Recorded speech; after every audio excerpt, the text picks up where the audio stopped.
This is the unit plan game. I have a class of 1 plus a dog. That's all I have access to. So the lesson objective of this game, students will be able to analyze and evaluate real life health situations and scenarios. They'll have the opportunity to respond to the question with an answer they think best suits their opinion.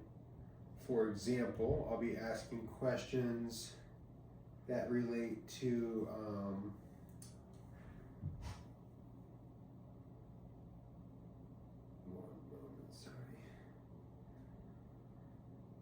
I'll read scenarios of things like, I'm a 16-year-old and my friend offered me a cigarette. When his parents weren't home, should I A, accept, smoke the cigarette, accept the cigarette, throw it away, decline, cigarette, etc. So I'll be asking hypothetical scenarios that 6th graders may run into in their developmental phases while they hit puberty from 6th grade to 12th grade. Students run into mental challenges, social media challenges in today's age, physical challenges. It's just a developmental time in their life. So the question is, the task of the game is I bring up scenarios. My student has answers A, B, C, D, and true and false. So, alright, let's get started. Pretend this is the beginning of the class. Hello class, today we're going to be playing a game at the end of our unit that was primarily about peer pressure and scenarios you may run into going through your developmental years of high school. We're going to be playing a game called the Critical Thinking and Healthy Choices game that I created. Quick disclaimer, the game uses real life scenarios to help students think critically about what difficult decisions they could be faced with. They choose the most appropriate decision to make based on factors such as peer pressure, stress management, substance refusal skills, social media,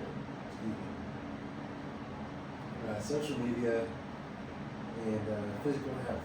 Some questions or scenarios do not just have to be one correct answer. So, obviously, as someone who's about to be a teenager, 6th grade, you're 12 years old, about to go into 13, and then those are very developmental years. So, as someone going into those years, you're going to be making new friends, running into different crowds, doing a bunch of different extracurricular activities. You may meet someone who is peer pressuring you to, say, hit a vape, or use alcohol or drugs, or it could be endless possibilities of things that you can run into that you should not be taking part of. So our I can't statement for the day is I can listen to real life questions and scenarios. I can think critically and choose the answer that best fits the question's statement. So, as I mentioned, the point of the game is I'm going to be asking you a list of scenarios or true or false questions. You hold up which answer you think is right and explain why you think that's right. As I mentioned, there could be more than one correct answer. And overall, I just want you to think critically about why you're choosing that answer, and we can discuss afterwards. So if you're ready to get going, we can get going. If you have any questions, we can answer those. Alright, ready to go? Alright, so scenario 1. You're at your friend's house after school, and she offers you a cigarette they stole from their parents. Parents aren't home, and you have a choice to make. Do you A, say yes please to the cigarette, B, run out the door and call the cops on your friend, C, say no thank you, then tell your parents what happened and let them decide what to do next, or D, none of the above and why? I said C. That's correct. So the C was say no thank you and tell your parents what happened and then you decide. So why did you choose that?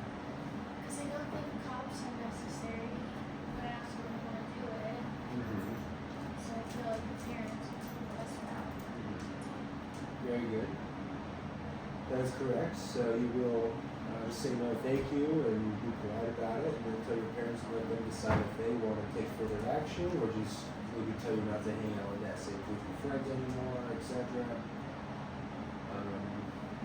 Moving into scenario 2, the older student tells you that vaping is harmless, unlike smoking, and offers to give you one to try. What do? Do you A, say no thanks, walk away, B, take the vape, don't use it and throw it away, or C, use the vape but don't inhale the vapor just so you can fit in with your friend who offered it to you, or not leave out and why? I would pay for that one. That's correct. So you're definitely going to say no. Always say thank you just to make it seem polite and well. And then you just walk away and go about your day. There's no reason to be hitting a vape, especially at such a young age, and it contains very unhealthy addictive chemical. So moving on to scenario 3. You see your best friend making fun of someone in class in your group chat. So there's somebody in a group chat.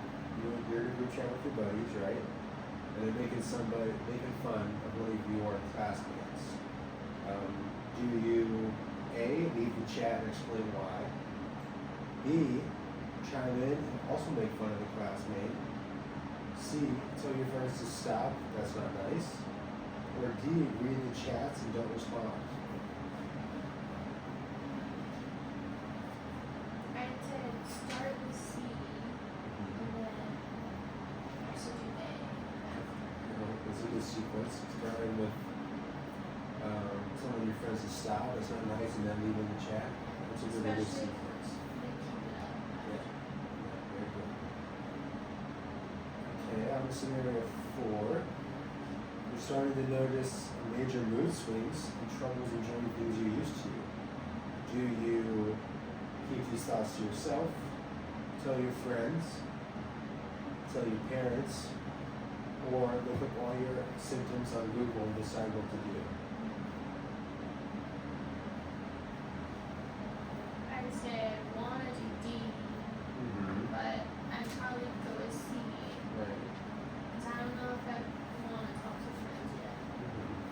Yeah, you don't want to look stuff up on Google. They always tell you you're going to die most of the time. You've all been there. So yeah, I'd say tell your friends if you're comfortable, or tell your parents if you're not comfortable with friends, but just telling somebody when you're going through those helps. Okay, on to the next one. Your friend is begging you to skip football practice after school to go to the gas station, and you go back to his house. His parents aren't home. So, whatever sport you may be playing, you got practice after school. Do you A, tell your coach you're sick, make an excuse, skip practice and go to your friend's house, go to your sports practice and get better, don't tell your coach anything, skip practice and go to your friends, call your mom and ask if you can skip practice and go to your friends? I'd say B. Yeah, that's really the only right answer here. Go to your practices. You signed up for them, your team's counting on you, get to practice, get better. Let's see. On to the next, you feel overwhelmed about finals coming up and you're behind on homework. Do you go to your friend's house and play Xbox, cram all of your homework and final study into one night, ask your mom to do your assignments for you, or break homework into studying and study in a smaller, manageable task in a long period of time? D. And I've tried cramming and it doesn't work. Yeah, again, that's really the only answer here that makes sense. You're going to break your homework into tasks. I think, I'm sure you've gone over this in general ed classes. Let's see. You see your crush is dating someone from a different school on Instagram. Do you comment something disrespectful on their post, keep scrolling and brush it off, put your phone down and take a walk outside, or delete Instagram and throw your phone at the wall. I'd say C for that one. Yeah, that's a great time to get outside, right? Get some fresh air. Science proves that when you're out and walking and getting fresh air, your mood stabilizes. Okay. You're playing a sporting game against your rival opponent, and you have been looking forward to this game all week. During the game, you get hurt. You hurt your ankle. You're not sure what it is. It could be a break. It could be a sprain. But overall, the pain is overwhelming. But you really want to keep playing. So now, do you continue playing through the overwhelming pain, risking further injury? Tell your coach, trainer about the pain, and let them decide what to do next. Make an excuse on why you need a short break before re-entering the game, or just leave the game and go to the locker room.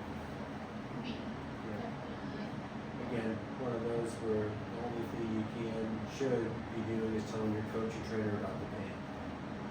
They're the adults. They're you can say in charge of you and your team. So,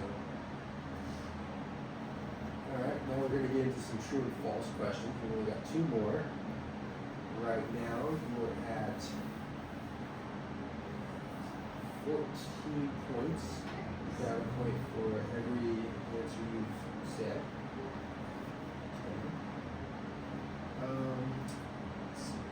The healthiest decision is always the easiest decision. False. Yeah, that's false. Yeah. Healthy decisions are often the hardest decisions. Yeah. Like they're just not getting a snack. Right? Especially in health. AC finally turned off so you can hear. The second, true or false. Thinking about how to respond to peer pressure in advance can make it easier to say no when the peer pressure occurs. True or false? True. Right. Going through these things, practicing it through your head when it comes to fruition and it actually happens, you'll go over the scenario, you can say no, walk away, call your mom, whatever you gotta do, whatever you feel is right at the moment. Because, as mentioned, you gotta think critically, you gotta really think about the future and your health. Sometimes just one bad decision can lead you down a path of addiction or trouble. So, getting into the last true or false of the game. If you ignore your personal issues and keep your negative thoughts to yourself, they'll just go away. False. Yes, exactly. Very, very false. Keeping things in, not good. It's not healthy for you, your family. They're always wondering what's wrong. So yeah, get your thoughts out. Tell your family, tell your friends, whoever you're comfortable with, and that's when things can start working themselves out. So let's see. We'll do a tally. You've got 20 points. The other class has 18 points, so you're the winner. You get a piece of candy. Congratulations. Do you have any questions or anything about peer pressure or developmental stages in your life that are coming up? No? Can't think of anything? Okay, well,